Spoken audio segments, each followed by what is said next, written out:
Apocalipsis capítulo 19, versículo 10. Al finalizar el versículo 9, Juan da por finalizada la profecía. Para Juan queda como finalizada la profecía. ¿Qué es lo que ocurre? Vuelve a aparecer el mismo ángel en escena, o mejor dicho, no se ha marchado nunca este ángel, el ángel de la profecía, que es el ángel del capítulo 1. Es el mismo que vuelve a escena. Y esto es lo que nos ocurre en el versículo 10 cuando dice, el ángel le habla y entonces dice el versículo 10, yo me postré a sus pies para adorarle y él me dijo, mira, no lo hagas, soy consiervo tuyo y de tus hermanos que poseen el testimonio de Jesús. Adora a Dios porque el testimonio de Jesús es el espíritu de la profecía. El mismo testimonio de Jesús es el espíritu de la profecía. Qué expresión, ¿no? El testimonio es el espíritu de la profecía. ¿Qué es el testimonio? Algo que nosotros deberíamos llevar impreso. Es el que la Iglesia, o el encargo que el Señor le ha dado a la Iglesia para verter en el mundo. Su testimonio. Testimonio no es meramente el Señor murió por todo el mundo y todo el mundo tiene que venir a la salvación. No, no, no, no. El testimonio, todo el testimonio. Todo el testimonio es el espíritu de la profecía. Entonces, el testimonio no tiene tanto que ver con la salvación. Sí, tiene que ver con todo. El espíritu de la profecía es todo. Es la escritura. El espíritu de la profecía es la escritura. El espíritu de la profecía es todo el testimonio de Jesús. El testimonio de Jesús es toda la escritura. Todo. Y esto es importante verlo. Bueno, como vimos el último día también, al llegar al final del versículo 9, versículos 7, 8 y 9 como conjunto, lo que vemos es el fin de la semana 70. Se acaba la profecía. Es decir, se acaba porque queda cumplida, queda cubierta y cumplida. ¿Qué es lo que ocurre? Pues ocurre lo que todas las profecías llevaban tiempo esperando, y es ver al Cordero coronado, ver al Hijo de Dios coronado. Es importante observar, aunque sean escrituras que pueden parecer algo miserables, disculpadme la expresión, cuando digo algo miserables me refiero a que no se le da demasiada importancia. A veces se dice, bueno, las palabras de Jesús son más importantes que las de Pablo. Jamás. Toda es la misma palabra. Es más, las palabras de Pablo pertenecen a una revelación posterior a las revelaciones del Señor Jesús. Por lo tanto, hay que prestar más atención todavía a las de Pablo, porque pertenecen a un orden de profecía o de escritura posterior. Y por lo tanto, con más cosas reveladas que las mismas palabras del Señor Jesús.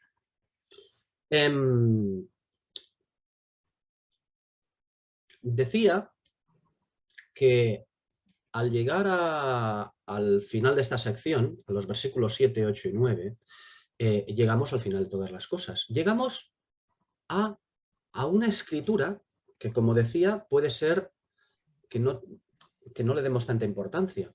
Proverbios 12:4. La mujer virtuosa es corona de su marido. Este es el fin de la tribulación. Es el fin de la tribulación porque es la coronación. Es la coronación. ¿Y por qué decimos que es la coronación y que este versículo es muy importante? Bueno, la esposa virtuosa, la virtuosa, la pura y sin mancha, la que ha sido presentada como una novia pura, esa es la corona de su esposo. Es como en nuestro argot, ¿no? En nuestro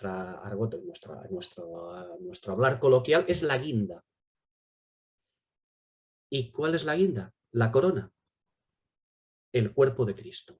La novia pura y preparada. Esa es la que corona al Señor. Por eso, cuando eso ocurre, la tribulación ha finalizado. La semana 70 ha finalizado. Por ello, cuando acaba los versículos 7, 8 y 9 de este capítulo 19, llegamos al punto y final, pero no solo de la sección que estamos tratando, sobre la Iglesia, sino también llegamos al final de todos los juicios incriminatorios desde Apocalipsis 6. Los gentiles, los judíos y la Iglesia de Dios. Ha quedado todo el mundo convicto. Es decir, sellos, trompetas y copas. Y hemos llegado también a un momento que hemos llegado al fin de lo que atañe al testimonio de Cristo en la tierra. Con respecto a sus candeleros, porque es el fin de la gran tribulación. Finaliza ese periodo. ¿Qué ocurre con estas palabras que yo digo que finaliza el testimonio de Cristo en la tierra con respecto a sus candeleros, cualquiera de los dos? ¿Qué significa? Pues significa que lo que se va a establecer a partir de ahora es una nueva dispensación. ¿Basada en qué? ¿En testimonio? Sí, claro, basado en testimonio. Pero ya veremos cuando llegue el capítulo 21 en qué se basa esto. Ya lo iremos viendo. También en el capítulo 20 ya veremos algunas cositas, pero ya veremos de qué se trata todo esto más claramente. ¿Cómo va a ir direccionado o cómo el Señor va a hacer, va a organizar esa nueva dispensación de las relaciones del hombre con Dios y de Dios con los hombres? ¿A través de qué lo va a vehicular? Ya lo veremos. Por eso cambia, es diferente lo que va a ocurrir, pero eso ya lo veremos, no importa. Digo que finaliza todo lo que tiene que ver con el testimonio de Cristo en la tierra con respecto de sus candeleros. Finaliza aquí, cuando Él es coronado. Y cuando digo que este versículo finaliza la sección de la Iglesia y también el tiempo de juicios, quiero decir que no solo eso, finaliza muchas cosas. Pero lo más importante es que nos vuelve a recordar el capítulo 1. Lo que hace en este versículo es que nos lanza nuevamente al capítulo 1. Es un círculo que se ha cerrado cuando llega al final de este. En el capítulo 1, en los primeros versículos, habla de la revelación de Jesucristo que Dios le dio. Le ha dado el testimonio de la palabra de Dios. Ese es el testimonio de Jesús.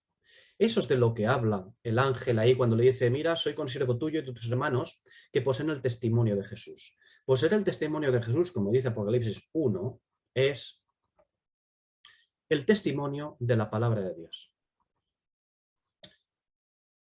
En fin, y bienaventurado el que lee y los que oyen las palabras de esta profecía y guarda las cosas escritas en ella, porque el tiempo está cerca. Eso es lo que dice en los 3 primeros versículos de Apocalipsis 1. El espíritu de la profecía, el testimonio de Jesús, las escrituras, la mente de Cristo, Jesús mismo manifestado. Todo es lo mismo. Apocalipsis inició su testimonio, su profecía, con vistas a la semana 70, naturalmente, pero la inicia, esa profecía con vistas a la semana 70, incriminando a la iglesia gentil, capítulos 2 y 3. Bueno, también en el primer capítulo ya comienza a enseñar algunas cosas con respecto a lo que iba a decir de la iglesia. Incrimina a la iglesia gentil. Bueno, es que el tiempo en el que se dio esta profecía era el tiempo de Domiciano, cuando Juan estaba en la isla de Patmos, estaba exiliado por orden del emperador, claro, para que dejase de molestar. Pero digo que Apocalipsis inicia su testimonio incriminando a la iglesia gentil y seguidamente, una vez que ha incriminado a la iglesia gentil, comienza a dejarlos a todos convictos, judíos, gentiles en la iglesia de Dios. Y esto lo hemos estado viendo hasta el final del capítulo 18. Y el capítulo 19 lo que hemos visto es cómo todo se rinde al Señor y finalmente queda coronado. Nuestro Dios reina, ¿no? De eso se trata. Bien.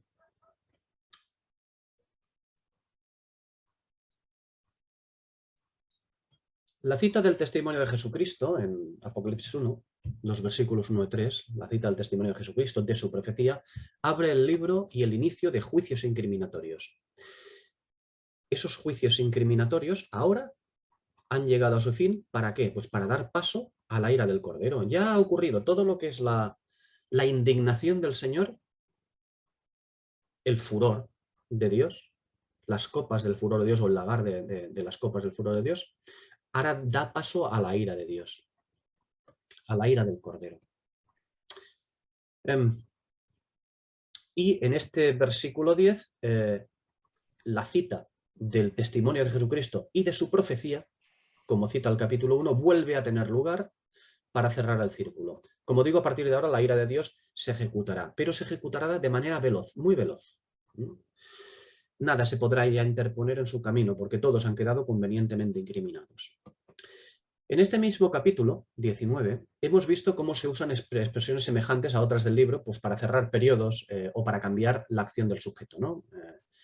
Pues esta cita tiene el mismo objeto, la del versículo 10. Cerrar una gran sección, la de los juicios incriminatorios a todos, la del juicio incriminatorio a todos. Todo el mundo ha quedado absolutamente incriminado. En fin, este versículo 10 es un versículo que enlaza Apocalipsis 1 con Apocalipsis 19, el inicio de los juicios incriminatorios con el final de esto, y por lo tanto, pues con la venida del Señor hacer venganza. Ahora bien, ya dijimos también que este versículo también va a tener un enlace al final del libro. Ya llegaremos a él, pero solamente lo aviso, porque es importante. Va a tener correspondencia con otro posterior. Bien. Con respecto a la adoración, porque parece ser que muchas veces entre los creyentes, entre el pueblo del Señor, lo que se da importancia a este versículo es a la adoración de Juan. Bueno, si me permitís hablar sobre un momento sobre ello, lo que pienso sobre ello es que la Iglesia del Señor siempre poniendo su visión, su vista sobre las cosas que no son tan importantes. No digo que no lo sea, todo es importante lo que hay, pero hay cosas mucho más importantes en este versículo que tratar que la simple adoración. Tiene su objeto y vamos a hablar de ello, pero me refiero a la adoración como algo que el pueblo del Señor dice, no es adoración. Y si es adoración, es que ese ángel es el Señor Jesús. Bueno, nosotros siempre pues con cosas pueriles y de niños, ¿no? En vez de centrarnos en lo que el Espíritu quiere transmitirnos. Lo que sí debemos de hablar con respecto a esta adoración es que al llegar al versículo 10, Juan ya ha dado por finalizada la profecía con respecto a la Iglesia. Porque en el versículo 9, Juan ya la da por finalizada. Es por eso que se postra ante el ángel. Para él ha acabado la profecía. Y no es que no tenga razón, tiene razón. Lo que pasa es que Juan, permitidme la expresión, como otros, como nosotros, es zoquete. Ya lo vimos en Apocalipsis 17. Él es zoquete y el ángel le tiene que explicar cosas, ¿no? Porque es que no se entera en muchos aspectos. Bueno. El versículo 10 es un colofón a toda la profecía sobre la Iglesia en la tierra. No es un versículo que continúe la narración de los anteriores, porque vemos que es un versículo diferente. No continúa la narración de los versículos anteriores. Lo que hace es retrotraernos al inicio de los juicios a la Iglesia. Apocalipsis 1, al testimonio de la palabra de Dios y del testimonio de Jesucristo. Al espíritu de la profecía. Es el ángel, este ángel no es uno de los ángeles de las copas. Este ángel es el ángel de Apocalipsis 1.1, quien vuelve a tomar la palabra para lanzar llamémosle un resumen de advertencia, hace un resumen advertencia final a la Iglesia. Y es el siguiente. El testimonio de Jesús debe imperativamente ser el espíritu de la profecía. Ya sé que nosotros diremos, claro, es lo mismo. Sí, pero el ángel lo que trata de transmitirle a Juan, a todos nosotros, es que el Espíritu de Jesús debe serlo. Debe ser imperativamente el espíritu de la profecía. Lo que está diciendo, de alguna manera, es no lo disociéis de ninguna manera. Disociarlo conducirá a todo lo visto en la visión, a la miseria. Disociar el testimonio de Jesús de la palabra de Dios, del espíritu de la profecía, conducirá a todo lo que hemos visto anteriormente, a la miseria más absoluta, a la inmundicia. Es una advertencia en tiempos de Juan. Es decir, de alguna manera, en el mismo siglo en el cual la Iglesia se había iniciado y también ya iba por unos derroteros muy malos entonces. Pero vamos a examinar esto. este versículo, vamos a examinarlo. Dice, el ángel le dice, soy consiervo tuyo y de tus hermanos que poseen el testimonio de Jesús. Este es el prólogo. Vamos a la segunda parte. Porque el testimonio de Jesús es el espíritu de la profecía. Epílogo. Vamos a plantearlo así. Vamos a ver una segunda mirada a este versículo. Yo me postré a sus pies para adorarle y me dijo, mira, no lo hagas. Prólogo. Adora a Dios. Epílogo. Sí, diréis, ostras, ¿ha diseccionado el versículo? Sí. Soy consiervo tuyo y tus hermanos que poseen el testimonio de Jesús, lo ligo a porque el testimonio de Jesús es el espíritu de la profecía. Y yo me postré para adorarle y él me dijo, mira, no lo hagas, lo ligo a adora a Dios. Para eso estamos, para interpretar. Soy consiervo tuyo y tus hermanos que poseen el espíritu de Jesús. Porque el testimonio de Jesús es el espíritu de la profecía. De esto se trata. Le está diciendo a Juan que quede claro que no es una cosa diferente. Ese es el gran problema que hemos tenido, ¿no? Y el problema que tenemos, ¿no?, en nuestros días. Bien, se ha pretendido que Juan trata de adorar al Señor Jesús y que no hace nada impropio, porque a veces se interpreta de esta manera. Error. El problema es que Juan adora porque no entiende. Juan adora porque no entiende. Igual que en Apocalipsis 17, versículos 6, 7, ¿os acordáis? De la expresión aquella que el ángel le dice, pero vamos a ver, ¿pero por qué te asombras? ¿Por qué te asombraste? No deberías sorprenderte con todo lo que ya se te ha revelado, ¿no? Claro, digo que el problema es que Juan adora porque no entiende. Y el ángel, es decir, el espíritu de la profecía, porque el ángel es el espíritu de la profecía, el espíritu de la profecía le dice, o mejor dicho, lo que tiene que hacer es reconducirle nuevamente. El ángel le tiene que reconducir nuevamente, igual que en Apocalipsis 17, 6, 7. Tiene que llamarle la atención o reconducirle. ¿Por qué? Pues porque Juan no entiende, es zoquete. Como nosotros, como Pedro, como el rey David, como tantos, ¿no? Este versículo lo que hace es resumirnos el sentido de todos los capítulos precedentes, desde el capítulo 1. Este versículo nos resume, no digo nos resume todos los capítulos, digo que nos resume el sentido, la dirección que el Espíritu ha querido que entendamos con todos estos capítulos. ¿Y qué es el sentido que quiere el Espíritu que entendamos? La Escritura, lo cual es el espíritu de la profecía. La Escritura ha sido ensangrentada. De manera que el candelero, el testimonio de Jesús, vuelvo a iniciar. El sentido de todos los capítulos precedentes. Este versículo lo resume, y el resumen es en dos partes. El primero, que la Escritura, que es el espíritu de la profecía, ha sido ensangrentada de manera que el candelero, el testimonio de Jesús, ese es el candelero, el testimonio de Jesús, lo que nosotros llevamos, ha fracasado.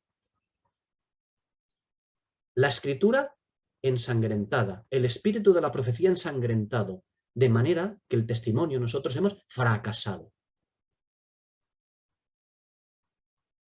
Ha fracasado. ¿Por qué? Porque está disociado del espíritu profético verdadero, naturalmente. Y eso hace que no sepamos realmente qué adoramos. Porque Juan no es que sea un zoquete. Juan es el representante de todos los zoquetes, de los cuales nosotros somos los primeros.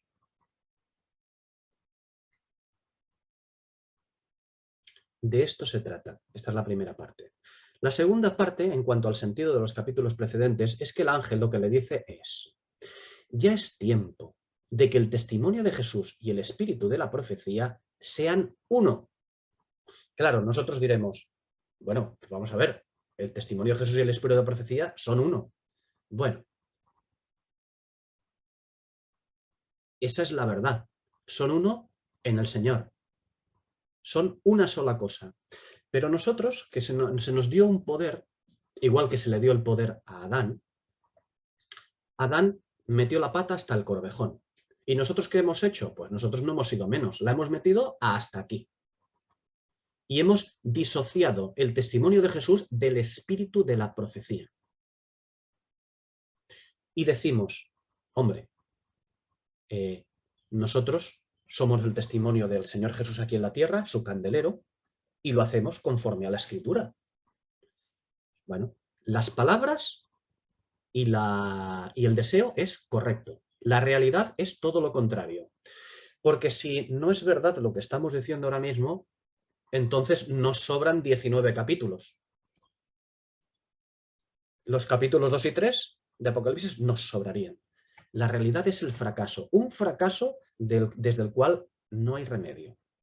Digo, no hay remedio para el testimonio aquí en la tierra, como conjunto, ¿eh? Ya ha quedado claro. Por lo tanto, este es el sentido de lo que el ángel le dice.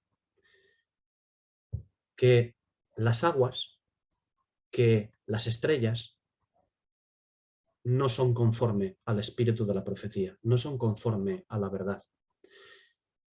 Y eso causa una disociación del testimonio de Jesucristo y del espíritu de la profecía, de su candelero y de la escritura del candelero. Y lo que el ángel le dice es que tienen que ser uno. El problema de todos los capítulos precedentes es que no han sido uno. Bien, el ángel simplemente, evidentemente, lo que hace es constatarlo. Nosotros ni siquiera tenemos poder para que lleguemos a volver a unirlos, ni hablar. Para lo único que tenemos poder es para aceptar aquellas palabras que dicen al que, si quizá alguno me abre, yo entraré, no a la iglesia, entraré a él y cenaré con él y él conmigo. Esto es para lo único que se nos ha concedido poder. No para coger y decir, ahora nosotros vamos a solucionar el tema, que se aparten los niños, que llegamos nosotros. No, no vamos a solucionar nada. Si intentamos solucionar, lo único que vamos a conseguir es verter más inmundicia. Bien. Con respecto a esto que le dice el ángel, vamos a ver una vez más los ángeles. Los ángeles no son la acción. No son la acción, porque a veces parece que sean la acción misma. Los ángeles dan a acción. No son la acción. Pero sí son los representantes de ella. Y además son quienes tienen el ministerio profético. Cuando aparecen los ángeles, vemos que se mueve el ministerio profético. Mira, tomando como ejemplo Apocalipsis 2 y 3, que citábamos. Allí, en Apocalipsis 2 y 3, ya nos damos cuenta, ya lo vemos, que los ángeles no son la iglesia. Ni siquiera tienen la responsabilidad de lo que ocurre en ellas. Aunque se les trate allí como tal, como que tienen la responsabilidad. No son responsables. En realidad son la imagen o representación del ministerio profético en cada época. Éfeso, Esmirna, Pérgamo, Tiatira, Sardis, Filadelfia y Laodicea. Ellos, esos ángeles allí en Apocalipsis 12 y 3, son la imagen o representación del ministerio profético en cada época. Tienen que ver con potestades, tienen que ver con lo espiritual. Es de alguna manera la representación de la situación espiritual de la Iglesia en las regiones celestes ante Dios, para entendernos. La representación de la situación. Sí, y diremos, bueno, pero es que describe la situación muy mala. Pues eso, es la representación mala de la Iglesia ante Dios, es decir, en los lugares celestiales, de manera espiritual, como el Señor lo contempla. Estos ángeles, las iglesias, son los representantes del estado profético del sujeto en cuestión.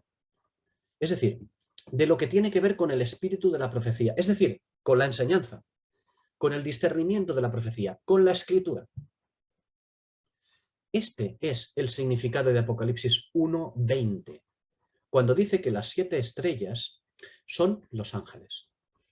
¿Por qué? Pues porque el ministerio profético tiene que ver con estrellas, con enseñanza, con potestades en las regiones celestes. enseñanza y potestades en las regiones celestes es lo mismo. Ministerio profético. Las estrellas nos hablan de enseñanza, sí, pero de enseñanza de misterios, no de cosas superficiales. Nos hablan de los misterios de Dios que su iglesia debería haber entendido ya. Y como no lo ha hecho, pues esa iglesia va a perecer. Va a ser abandonada como candelero, pues por su acumulación de inmundicia. Por nuestra acumulación de inmundicia. Cuando digo por su acumulación de inmundicia no me estoy quedando fuera. Por nuestra acumulación de inmundicia. Por eso va a perecer. Es decir, por haber inmundizado la Escritura. Porque las interpretaciones oficiales son inmundicia. Incluso aquellas interpretaciones que no iban mal encaminadas y que son tenidas todavía como luz evangélica. Incluso esas han sido influenciadas por el parecer del hombre. Sí, vale, el parecer del hombre evangélico. Pero es que el parecer del hombre evangélico significa simple y llanamente el parecer del hombre. Punto. Por lo tanto, aunque no queramos creerlo o aceptarlo, la Escritura dice que nadamos en la miseria e indigencia escritural. No queremos creerlo, no queremos aceptarlo. Cogemos 4 verdades superficiales de la Escritura y las pintamos con una pátina de espiritualidad y de superficialidad. Bueno, perdón, esa superficialidad la pintamos con solemnidad, con apariencia de gran misterio, cuando en realidad son cosas más bien superficiales y deberíamos mirar más bien al espíritu. Eso es lo que nos ha ocurrido. Pero no queremos aceptarlo, por eso la pintamos así. Eso es inmundicia. Eso es un mal. Aunque no queramos aceptarlo o creerlo, la inmundicia dice que nadamos en la miseria espiritual, en la indigencia espiritual. En la indigencia del espíritu de la profecía, en la indigencia de la palabra de Dios, en la indigencia del testimonio de Jesús, en la indigencia de la mente de Cristo. Eso dice la Escritura. ¿Que no nos gusta? Ya, a mí tampoco. Pero es la verdad. Y como es la verdad, debemos de prestar atención, humillarnos y ya sabemos lo que nos toca. Daniel, capítulo 9. Y esto que hemos dicho, esto ya nos ha matado como iglesia. No va a matar a la iglesia, no, ya nos ha matado como iglesia. Está sentenciada. Los ángeles, como decía antes, tienen que ver con el ministerio profético. Tienen que ver con el estado espiritual del sujeto, de cualquier sujeto del que traten, en su posición o situación espiritual. Apocalipsis 1:20 nos habla de un misterio. 7 estrellas y 7 candeleros. Fijémonos que el candelero es el testimonio de Jesús dado a los hombres, es decir, su responsabilidad en el mundo. La estrella, en cambio, es el espíritu de la profecía, como dice Daniel 12. Es el conocimiento, la estrella es el conocimiento de la profecía, el conocimiento de la escritura. Es la palabra profética más segura de la que habla Pedro. ¿Y qué es lo que hace esto? Pues estas cosas nos sitúan en las regiones celestes, a la luz de lo que el Señor tiene que ver de nosotros espiritualmente. El estado espiritual del sujeto en cuestión, de la iglesia concretamente, en este caso. A la iglesia se le dio una responsabilidad ante el mundo, y esa responsabilidad que se le dio fue de ser luz y sal. Es el candelero, los 7 candeleros. Pero es que esa misma iglesia tiene una vocación celestial. Conocer plenamente el misterio de Dios, el cual es Cristo, en quien están escondidos todos los tesoros de la sabiduría y del conocimiento. Colosenses 2. Esa es la vocación celestial que tenemos. Nuestra vocación es conocer plenamente el misterio de Dios, conocer toda la mente de Cristo.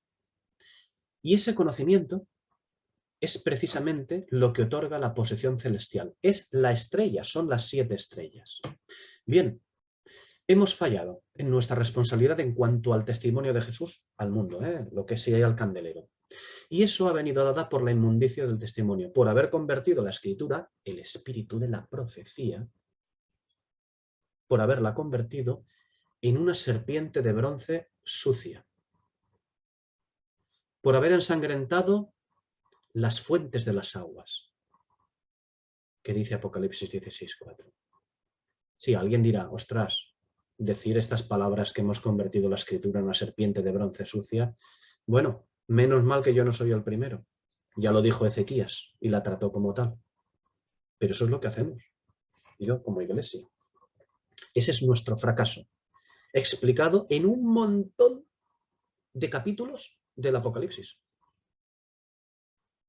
Bien, decía que hemos ensangrentado las fuentes, las aguas, hemos convertido la escritura en una serpiente de bronce, pues sucia, inmunda, que no sirve, no es que no sirva para bien, es que sirve pero para mal, desgraciadamente, sus interpretaciones. Y fijaos, las aguas, que son la palabra, la enseñanza, ya hablamos de ello, tienen ángel propio. ¿Recordáis que el ángel de las aguas tienen ángel propio, aquella copa? Es muy curioso.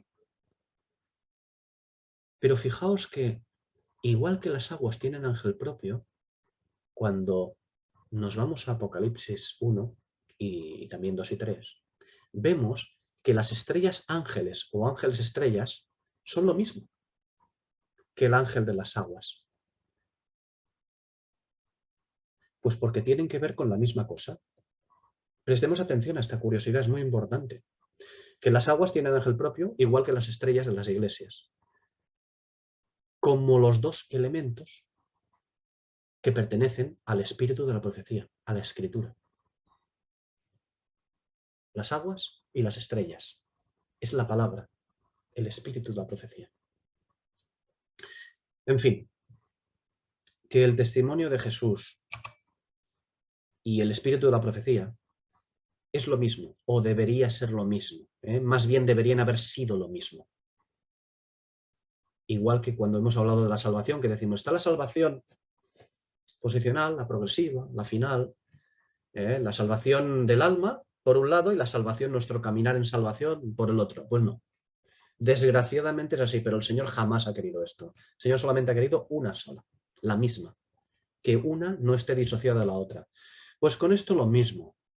Que el testimonio de Jesús y el espíritu de profecía debería ser lo mismo. O, más bien, como digo, deberían haber sido lo mismo. De la misma manera que la Iglesia y el cuerpo de Cristo deberían haber sido lo mismo. La Iglesia y el cuerpo de Cristo deberían haber sido lo mismo y haber seguido siendo una sola cosa hasta el fin. Pero nosotros sabemos que eso no va a ocurrir.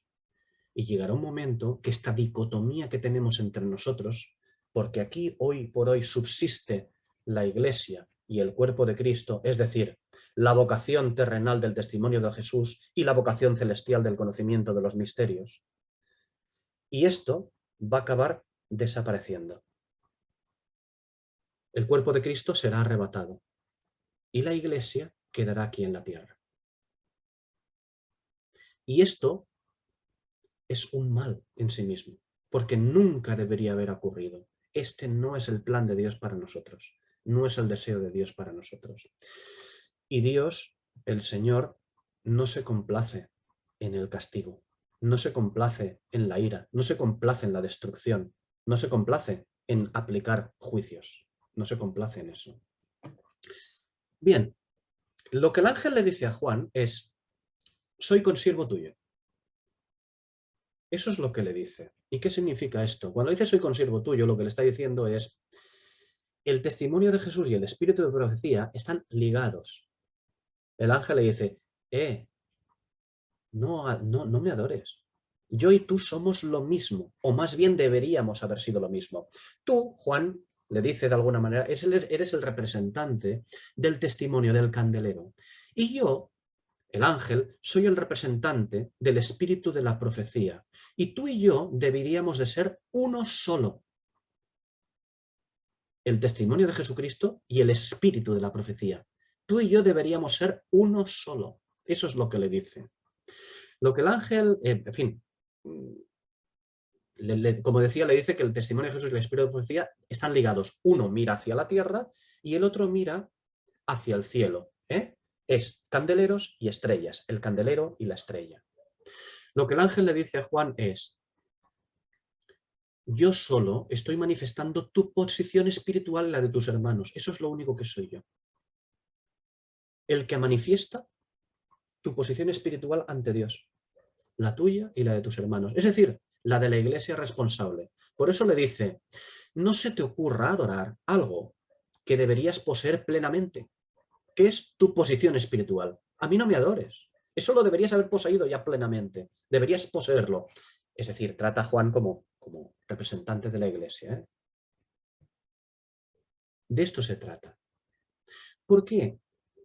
Porque los que tienen el testimonio de Jesús deberían estar ocupando el lugar celestial al que han sido llamados. Pero nosotros sabemos que no se ocupa el lugar correspondiente, porque el lugar espiritual en las regiones celestes que se está ocupando ahora es... ¿Sabéis cuál es el lugar que estamos ocupando? Como iglesia, ese lugar celestial que estamos ocupando, pues tiene una expresión, es: oye, ángel, tengo contra ti. Así está mirando el Señor a la iglesia. Oye, ángel, tengo contra ti. Eso es lo que hemos visto en los capítulos 2 y 3 de Apocalipsis. Ese es el lugar que ocupamos y el ángel dice que eso no debería ser así. Deberíamos ser una sola cosa. Es decir, que no es el lugar conforme al espíritu de la profecía, el que la iglesia está ocupando ahora mismo ante Dios. Claro, decimos, hombre, pero la iglesia es lo mismo que el cuerpo de Cristo. No, debería ser lo mismo, imperativamente. Desgraciadamente no lo es. Un hombre, un enemigo, ha introducido el mal. Mateo capítulo 13. La cizaña. ¿Y qué ocurrirá? ¿Cómo acabará esto? Pues nosotros ya lo sabemos, acabará con arrebatamiento. Y la iglesia como tal, llamada como tal en el Apocalipsis, quedará aquí. Y el cuerpo de Cristo será arrebatado, como una novia pura, pero la iglesia quedará aquí, como la receptora de toda la inmundicia, de todas las sangres, como la responsable de todas las sangres de apóstoles, profetas y santos. Bien, Efesios 6:12, en cuanto a esto que estamos hablando, Efesios 6:12 dice: porque no tenemos lucha contra sangre y carne, sino contra principados, contra potestades, contra los dominadores de este mundo de tinieblas, contra huestes espirituales de maldad de las regiones celestes. Las regiones celestes, las huestes espirituales, no son cosas malas en sí mismas. Pertenece a la creación de Dios, a la creación de las cosas invisibles, ¿recordáis? Pertenece a eso. Y nosotros nos enfrentamos. Pero, ¿qué ocurre? Pues que estamos luchando contra potestades malas. Estamos involucrados en todo esto. Mientras que en Efesios, en la misma carta de Pablo a los Efesios, en el capítulo 1, versículo 3, dice: nos bendijo con toda bendición espiritual en los lugares celestiales en Cristo. Y diremos, ¿son cosas diferentes? No, es la misma situación. Son las mismas regiones celestes. Pero el Señor nos quiere conforme a Efesios 1. Bendecidos con toda bendición espiritual en los lugares celestiales en Cristo. ¿Y qué ocurre? Pues que el cuerpo de Cristo se siente bendecido así, pero la iglesia, no el cuerpo de Cristo. La iglesia en general, es decir, la iglesia responsable, el testimonio de Jesús en la tierra, conforme a la responsabilidad terrenal, pues está constantemente en lucha contra principados, contra potestades, contra dominadores de este mundo de tinieblas, las huestes espirituales de maldad. Esa es la situación. Y una pregunta: ¿qué es lo espiritual y qué es lo terrenal? Yo voy a responder muy rápidamente. Veréis, es fácil. Lo terrenal es aquello que nuestra mamá la Odisea, es decir, la iglesia, nos dice que es espiritual. Es una táctica muy buena. Cuando mamá la Odisea dice que una cosa es espiritual, nosotros pensemos que es terrenal. Ya sabéis, a veces hay alguien, ¿no os ha pasado que hay algún amigo, algún hermano, algún familiar que dice: mira, tal restaurante es muy bueno, lo hacen muy bien, y tú, como ya lo conoces, sabes que ahí no tienes que ir, ¿no? Porque ya sabes que seguro que pues, es algo parecido, ¿no? Permitidme Pues eso, ¿no? O sea, cuando mamá la Odisea nos quiere decir que nos enseña una cosa como algo espiritual, pensemos que seguro, segurísimo que es terrenal. Así es. Espiritual puede ser la serpiente de bronce. Claro que sí. Y acabar convirtiéndola en carnal. No digo convirtiéndose, porque ya no se convierte en carnal. Acabar convirtiéndola nosotros. El testimonio aquí en la tierra. Así es. Pues igual que versículos espirituales que nosotros podemos convertirlos en carnales. Es más, hasta la Biblia misma la convertimos en carnal, toda la escritura. Como hemos apuntado muchas veces, un versículo interpretado como una paráfrasis, es decir, cargado de obviedades y tópicos, es una cosa absolutamente carnal, con todo el azúcar que le queramos poner y da igual. Carnal, o con toda solemnidad. Es como el que acaba una frase y al decir el amén, pues dice un amén como una catedral. Amén. Muy bien. A nosotros nos puede dar risa, pero esto tiene buen nombre entre los creyentes. Tiene buen nombre, eso da apariencia espiritual. Así es como todo, ¿no? Bien, digo que un versículo interpretado como una paráfrasis cargada de obviedades y tópicos es algo absolutamente carnal, por mucho que siga siendo un versículo de la Escritura. La Odisea, la Iglesia, ha convertido la Biblia en nuestra serpiente de bronce. Y nosotros la usamos como tal. Somos la Iglesia, hablamos conforme a la Iglesia, todos. No me quiero disociar de toda la Iglesia aquí en la tierra. Somos el candelero. Nosotros, el candelero, la usamos como tal, como una serpiente de bronce. Mal. Pues es hora de abandonar esta suerte de Biblia. Esta suerte de Biblia es hora de abandonarla. ¿Para qué? Para abrazar la Escritura. Y entiéndase adecuadamente la expresión, pues sé que escandaliza. Abandonar la Biblia, sí.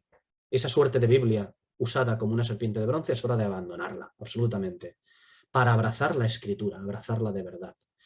Alguien dirá, pero es que no encuentro la diferencia. Bueno, pues hay que encontrarla, porque el Señor en Apocalipsis nos dice que hay una gran diferencia entre la Escritura que Él dio y la que tenemos nosotros actualmente, o mejor dicho, lo que hemos hecho con esta Escritura.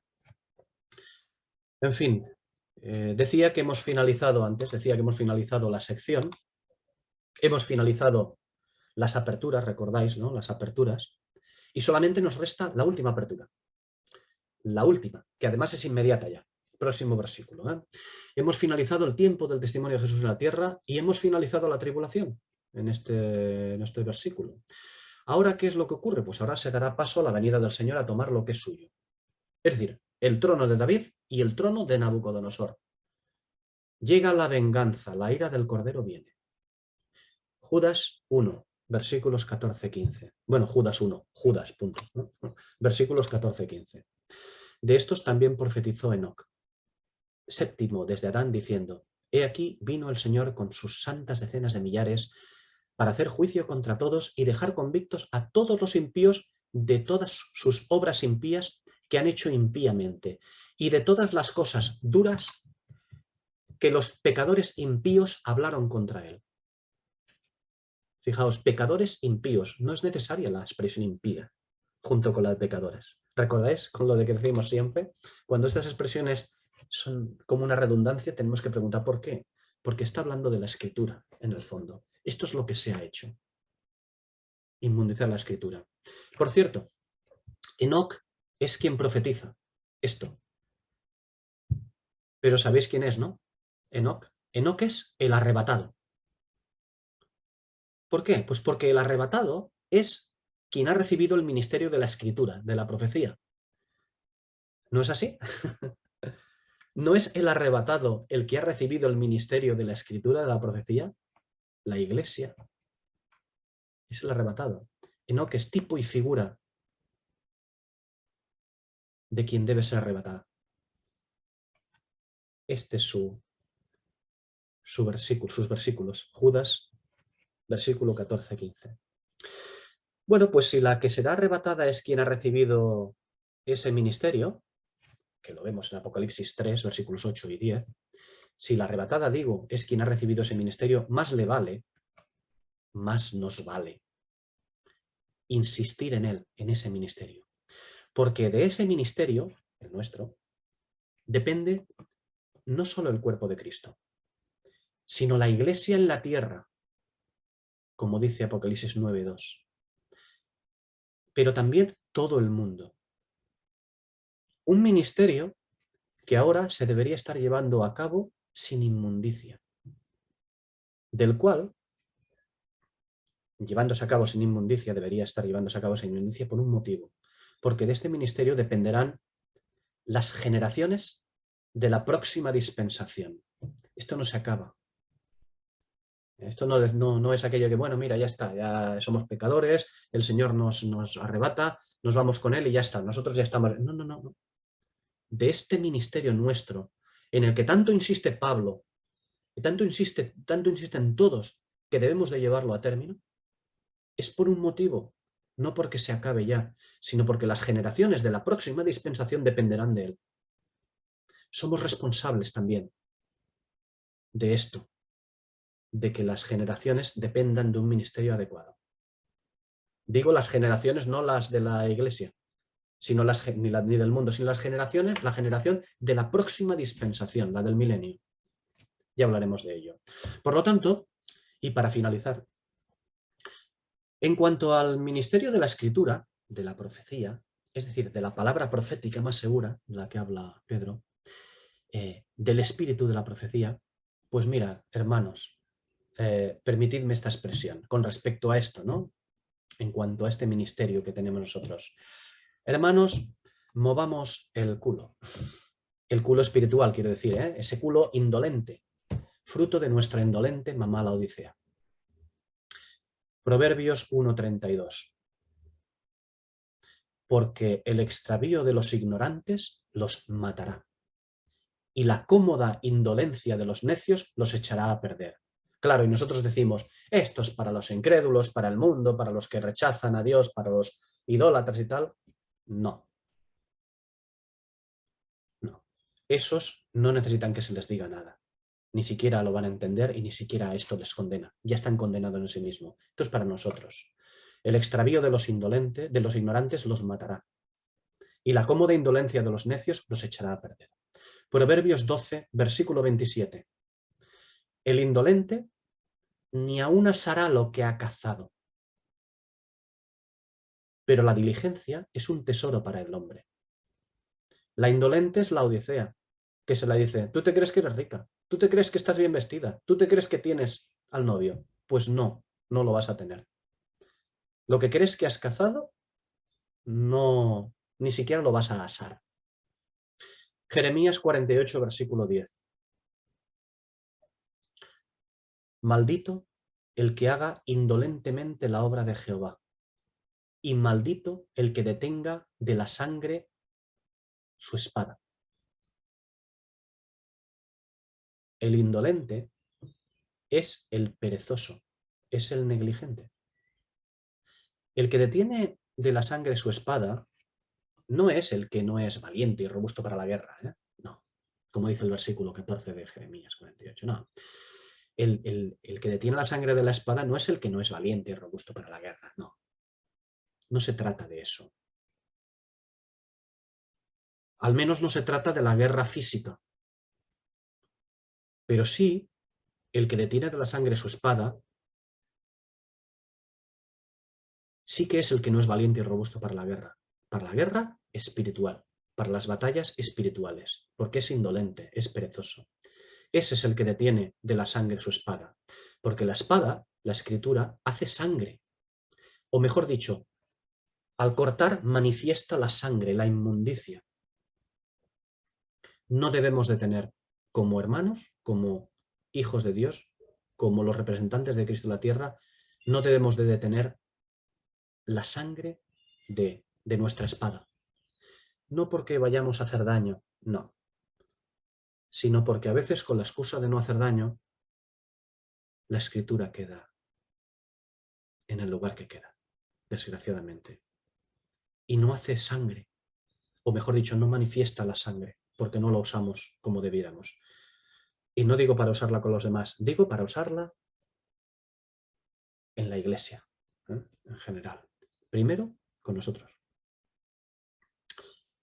Y la inmundicia, es decir, la escritura moldeada, nos ha desviado del verdadero amor y de la verdadera unidad en el vínculo del Espíritu. ¿Y para qué? Pues para que tengamos la espada del Señor sin que ésta llegue a hacer sangre. Y así todo el que le llama Señor, Señor,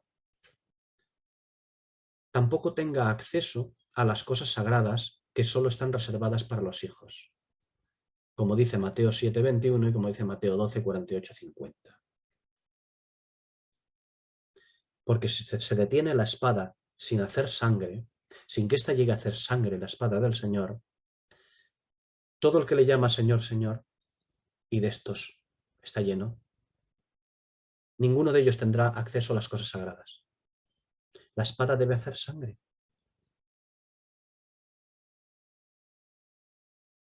Esa es la verdadera unidad en el vínculo del Espíritu. La espada debe mostrar la sangre. Ese es el verdadero amor. Nosotros, cuando hablamos de amor, hablamos de, en la mayor parte de las cosas, de sentimientos. De darle un trozo de bocadillo a alguien. Eso es amor. Es una parte del amor. Pero el amor verdadero es el amor de Apocalipsis 2. Tengo contra ti que has dejado tu primer amor. ¿Qué es el amor de allí? Las Escrituras. Las Escrituras. Ese es el verdadero amor. ¿Por qué? Porque el hombre pasará y la gloria del hombre pasará. ¿Y qué es lo que permanecerá? La palabra de Dios, dice el versículo. Eso es lo que permanece cuando la gloria del hombre haya desaparecido. Es más, cuando dice cuando la gloria del hombre haya desaparecido, no se está refiriendo a que el hombre desaparezca, no, no, sino que habrá lo que veremos en los próximos versículos. El comer las carnes. Cuando la carne, el imperio de la carne haya dejado su lugar, haya sido destruido, el hombre estará desnudo ante Dios. ¿Y qué es lo que quedará? La palabra de Dios que contenga en sí mismo. Eso es lo que quedará. En fin, cuando hablamos de no de tener la espada del Señor para que pueda llegar a hacer sangre, no estoy diciendo que nosotros podemos hacer separación del trigo y la cizaña, ni mucho menos. Lo que sí digo es que la indolencia en el estudio y el conocimiento de las Escrituras, como nos dice Jeremías, esa indolencia en el estudio de las Escrituras, es el principal, o el principio, o el motivo de que esta Escritura no llegue a mostrar las sangres que debería mostrar. Y así, el listón que nosotros colocamos para llamarnos hermanos unos a otros se ha puesto tan bajito, tan bajito, tan bajito, que a cualquiera que diga Señor, Señor, parece que se le abren todas las puertas celestiales. Digo todas las puertas celestiales, que no la de la oficina de la plana mayor de mando de una iglesia local. Porque parece que las concesiones espirituales, parece ser que esas concesiones espirituales son más fáciles de otorgar. Porque estas en el fondo no duelen. No sé si me habéis comprendido. ¿Es una acusación o algo que se lanza contra mamá la Odisea? Naturalmente. Nosotros somos especialistas en colocar el listón bajito, bajito, bajito, para que cualquiera que diga, Señor, Señor, se le abran las puertas. Entrad, comed y disfrutad del banquete de mamá la Odisea. Eso sí, no podéis entrar a la oficina de la plana mayor de mando de la iglesia local en tal o cual sitio. Ahí mandamos la plana mayor. Os concedemos entrada a todos los lugares celestiales. A la plana mayor de la iglesia local, no, porque eso es poder humano y eso no nos interesa. ¿Por qué? Pues porque eso duele, porque es la carne lo que duele, el espíritu no nos duele. Eso es el problema. En fin, como decía antes, hemos finalizado la sección y hemos finalizado muchas cosas. Lo que tenemos a partir de ahora, el próximo día ya, es la venida del Señor. Veremos cómo se desarrolla esta.